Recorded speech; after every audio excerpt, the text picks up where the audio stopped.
Se recuerda y mucho, algunos con cierto malestar en su momento por haber dejado la presidencia del INIM para ocupar ese lugar en la lista de candidatos a diputados, por los cuales luego accedió a la legislatura provincial.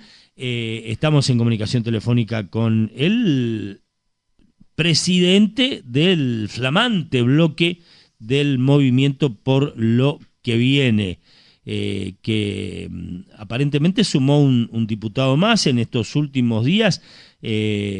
¿Ya tienen un número establecido, Juanjo, de integrantes de este bloque? ¿Se pueden dar mayores novedades según prevén todavía? ¿Cómo quedó hoy por hoy la constitución del bloque Movimiento por lo que viene? Buen día. Sí, buen día, ¿cómo le va? Nosotros somos 18 diputados con los que conformamos el bloque Movimiento por lo que viene. Nomás quiero decirle que yo dejé la presidencia del ININ porque habían pasado 4 años, que era lo que había dicho al principio, cuando asumí que iba a estar los 4 años que correspondían como presidente. Eh, Pero y luego tomé otro. te siguen pasando factura con eso, ¿no? Veo en los grupos de Sí, sí, Yerbatero que cada uno puede pensar como quiera. Yo asumí en el gobierno de Alberto Fernández. Cuando ganó Milei las elecciones, yo había anticipado ya que era otro espacio político de otro color, por lo que correspondía que yo renuncie al lugar, ya que había ganado otro espacio político que correspondía que tenga claro, ese lugar en la presidencia, Lenín, que es lo claro. que se va a hacer todos los funcionarios con cargos políticos cuando gana otro partido, se presenta la renuncia. Luego el presidente, en este caso el ministro de Agricultura de la Nación, la toma o no. Bueno, el ministro de Agricultura tomó la renuncia y nombró después de un tiempo a alguien que me reemplaza. Ujú. Claro, eso mucha gente parece no recordarlo, no entenderlo, cuando vemos que todavía hay muchas críticas de quienes dicen nos abandonó la presidencia del INIM, pero es un cargo que precisamente designa el Ejecutivo Nacional, el del presidente del INIM. Sí, depende directamente del Ejecutivo Nacional y más precisamente del Ministro de Agricultura de la Nación. Entonces, haber ganado el espacio político de Milei, el Ministro de Agricultura de Milei tendría que designar su nuevo presidente. Todos los funcionarios de que tenemos un cargo alto se presenta siempre la renuncia a los 4 años, ¿no es cierto? Y los Ju- presidentes, después el ministro la toma, la deja. Juanjo, con la constitución de este nuevo bloque, con esta reconfiguración que se está dando en el escenario político provincial, hay también intenciones de actuar de otra manera, de corregir algunos aspectos, de tener otra forma de trabajo legislativo, en algún caso hasta casi obligado, porque bueno, ahora ya no hay una mayoría automática como tenían de 21 legisladores antes. Vaya a saber si eso todavía no se da hacia adelante, pero comienzan a verse algunas señales de mayor concertación, apertura y diálogo también en la legislatura. ¿Tienen ese propósito? ¿Hay alguna línea bajada por parte del gobernador en ese sentido? Bueno, es justamente trabajar con mucha humildad, viendo los mejores proyectos, las mejores intenciones de los distintos diputados, de los distintos bloques, sin importar el color político de ninguno. Antes no se sacaba ninguna ley, por decirlo de alguna manera, de la oposición. Nosotros creemos que esto no es así. Si la oposición tiene una buena ley que sirva a los intereses de los misioneros, hay que sacarla, hay que apoyarla. Y un hecho de esto fue que en el día de ayer, dos proyectos presentados por el país, por Cacho Bárbaro, para ser más precisos, fueron tratados en recintos y fueron aprobados. Y esto es lo que nosotros queremos ser claros, queremos ser muy precisos. Se terminó la época del mandato, del vamos para allá, del absolutismo. Nosotros somos un espacio de diálogo, de charla, donde permanentemente hablamos con los otros bloques para ver qué creen que es conveniente, qué proyectos están presentados hace muchos años y no salieron, no fueron tratados. Bueno, nosotros eh, tratamos de eso, de sacar las mejores leyes que sirvan a los intereses de la provincia. Y en ese sentido estamos trabajando muy fuertemente, reuniéndonos entre los distintos espacios. Esto desde la semana pasada, bueno, y esto se vio este último jueves en la legislatura con la aprobación de un portal web que había solicitado Cacho Bárbaro para que todos los fondos del tabaco vayan a una portal pública de libre acceso donde cualquier ciudadano pueda ver qué dinero entró del Fondo del Tabaco de Buenos Aires, a dónde se asignó la partida, para que sea absolutamente transparente. Y en este sentido, otras iniciativas similares las vamos a ir sacando en los próximos días. Ujú. Bueno, ¿hay alguna expectativa alrededor de la cuestión yerbatera, a la que, bueno, vos venís con ese antecedente que decíamos de la presidencia del INIM? Hubo algunas reuniones después de que algunas entidades del sector productivo se acercaron hasta el propio gobernador para pedirle acompañamiento a una especie de ley de emergencia que contemple alguna posibilidad de fijar un precio de referencia a nivel provincial. Bueno, con tu experiencia y conocimiento, ¿cómo estás viendo esta iniciativa y qué cauce está teniendo en la legislatura? Bueno, hay dos proyectos que lo estamos tratando, que fueron justamente entregados por el sector productivo ahora un par de semanas al gobernador. Luego nosotros estuvimos reunidos con el Ministerio del Agro de la provincia. Era un proyecto que tenía una emergencia agropecuaria y la fijación de un precio mínimo. Estamos trabajando en el proyecto, estamos abocados a verlo, a ver cómo lo podemos implementar. La diputada Arabela Soler, que viene del Ministerio del Agro, Ujú. es la que está avanzando más con ese tema. Lo estamos viendo juntos, por supuesto, pero es la que está avanzando más rápidamente. Ya tenemos un bosquejo del proyecto y seguramente en los próximos días, las próximas semanas, esto va a tomar estado parlamentario. La verdad que se está haciendo un trabajo muy interesante al respecto. Juanjo, ¿y ves con cierta factibilidad, después de toda la experiencia que fue el INIM, continuando, ¿no? Porque todo indica que hay una actitud desde el gobierno provincial de insistir. Ayer hablábamos con Oscar Herrera Guati y van a profundizar o darle una mayor insistencia al reclamo por restitución de las facultades del INIM. Ese sigue siendo un necesario objetivo, ¿no? Bueno, la herramienta adecuada y que se demostró que sirvió durante más de 20 años fue el INIM. Recuerden los precios que tenía la hoja verde, la canchada ya por principios de los años 2000, cuando se crea el INIM, tenemos que decirlo, luego del esfuerzo y la lucha de los pequeños productores, empezó una cadena virtuosa toda la cadena de la yerba mate, donde los cosecheros tuvieron buen precio, los productores también, los secaderos, hasta incluso el sector industrial le fue muy bien. Lamentablemente, a fines del 2023, con el DNU 70, dejó de funcionar la cadena en su conjunto, donde empezaron a caer los precios del productor, por ejemplo, que estaban en 370 hasta los 250, 260 pesos actuales, según la zona. Es decir, tuvimos una gran caída de precios. El productor en este momento no es rentable, no le cierran los valores, no le cierran los precios. Pero lo que más nosotros le pedimos a la nación es justamente que restaure las facultades del INIM, que le deje al INIM funcionar, porque ya demostró que fue una herramienta muy buena para el sector. Y que además el mercado libertario no funciona, porque es un mercado imperfecto. Fíjese que del año 23, de fines del 23, de diciembre del 23 a hoy, la producción de hoja verde cayó aproximadamente entre un 30 y 35%. Y las ventas se mantuvieron e incluso crecieron las exportaciones.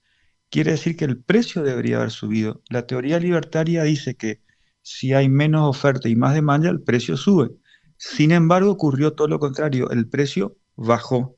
Y esto demuestra en la práctica que la teoría del libre mercado no sirve a la yerba mate, no se puede aplicar porque es un mercado imperfecto.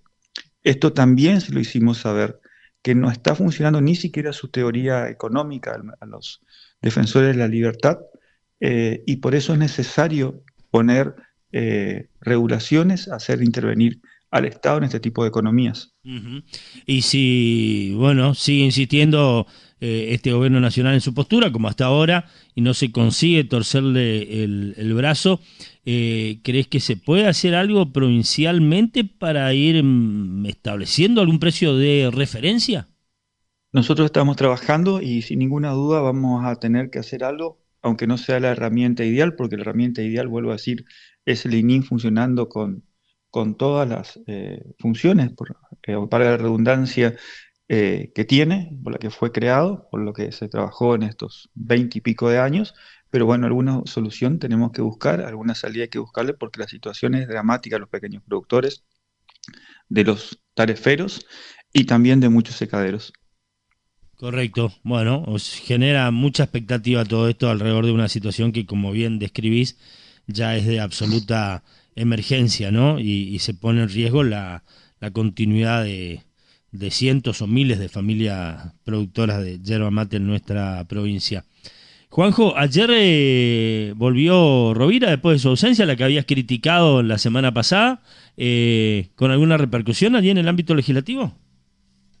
Bueno, nosotros habíamos señalado de que Rovira no venía hace 3 semanas y que es necesario que los diputados estén en las sesiones porque cada banca representa a miles de ciudadanos. Cada diputado lleva la voz de miles de ciudadanos y es importante para hacer el debate, para charlar, para tener los distintos puntos de vista. Sí, ayer volvió después de varias sesiones el diputado Rovira. Bueno, y recorrió las bancas y fue saludando a los distintos diputados. Bueno, uno lo tiene que saludar en el marco de la educación que corresponde. Somos gente educada, lo saludamos, eh, pero sabiendo las diferencias que tenemos, que pensamos distintos y que él pertenece a otro espacio político. Y nosotros conformamos el nuevo espacio político, se llama Movimiento por lo que viene, respaldando todas las acciones del gobierno del gobernador Pasalacqua. En algún momento escuchaba ayer de la sesión que también la diputada Nazul Centeno presentó un proyecto que de alguna manera también le da un marco de mayor concertación a lo que, bueno, podríamos decir es el orden del día, trabajado ya con las distintas bancadas de manera previa, también consensuando lo que va a tratar cada sesión de Cámara. Alguien decía que realmente esto ya era necesario, que hacía falta y que también muestra este objetivo de mayor apertura, escucha, consideración y concertación entre todos los bloques.